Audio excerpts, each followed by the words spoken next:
those pilots? I think the biggest thing is a lot of pilots like to follow other pilots, and you can learn a little this way,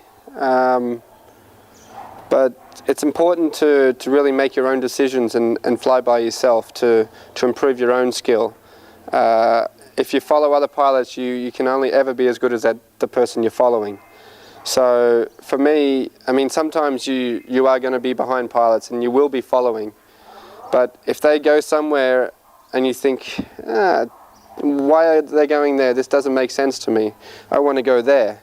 You should go there, because you might go there, you might land, but you will learn from that. You might go there and you might get a much better climb, and you might beat them to goal, and you will learn from that. But I would say that the biggest thing is you can follow pilots, but you should always agree with their decision. If they're going to the same place you want to go, then follow them. If they're going somewhere you don't follow them. Make your own decision and fly like that, because like I said before, the intuition comes in, and maybe your body knows that this is the right way to go, and they don't know that. And you can beat them. So it's good to make your own decisions, and especially when you get left by yourself. A lot of pilots can fly with the gaggle. I call them good gaggle pilots. They can climb very well and glide with the gaggle. But if they get left behind, a lot of the pilots don't know what to do. They get lost, and they don't know how to fly fast enough and make their own decisions. So it's very important to make your own decisions and learn from them. So when you're in front of the pilots, they have to try and catch you, and it's the only way you'll get better. No, I really hate flying with the gaggle all the time. So I think it's because I think I'm better than the gaggle, and it's not always true. A gaggle of good pilots is very hard to beat. If you can stay in front of a gaggle of good pilots, you're doing very well. And sometimes this happens. I've done many competition tasks where I've been in front of a whole gaggle for 200 kilometers and staying in front of them by myself, making all the right decisions, and it can work. But sometimes it's good to stay with the gaggle and fly with them until you think they make the wrong decision, and then you make your own decision and you can leave them behind. It's probably better to try and stay with the gaggle for most of the course and then try and beat them right at the end, because it's very hard to stay in front of a gaggle for a whole course. Yeah, so I don't like gaggle flying.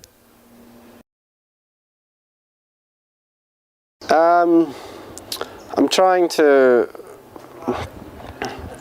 fly with the gaggle more, because I know this is the way to win competitions. I'm always trying to do my own thing and always think I'm better than the rest of them, and you end up always falling down eventually. But so I'm learning to try and play the game a little more and take the chances when I think it's a good time to take the chances and win the days. And then when the weather is not so good for me, I try and fly with the gaggle and just have a good result for the day. But you know, not trying to win the day, but just to have a good result and just wait for the right weather so I can, you know, use my strengths and beat the guys by a good margin. Yeah, in Australia I'm pretty much flying all the time by myself, so it's good practice for me. I have tried many attempts for the world record. I currently have the longest flight in the world from a mountain, which I set this year in March, was 518 kilometers. On these days I'm taking off at 7:30, 8 o'clock in the morning and landing at 6 o'clock at night.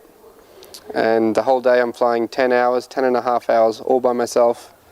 And it's you know, it's good for your experience, and finding on these days like 60 thermals to go that far. So it's a lot of experience in one day's flight. And I've had now 4 flights at 500 kilometers. and many more over 400 kilometers. So it's, for me, it's a great experience to improve and spend 10 hours flying by myself and racing, but not racing pilots, just racing the sun, you know, trying to fly as far as I can before the sun goes down.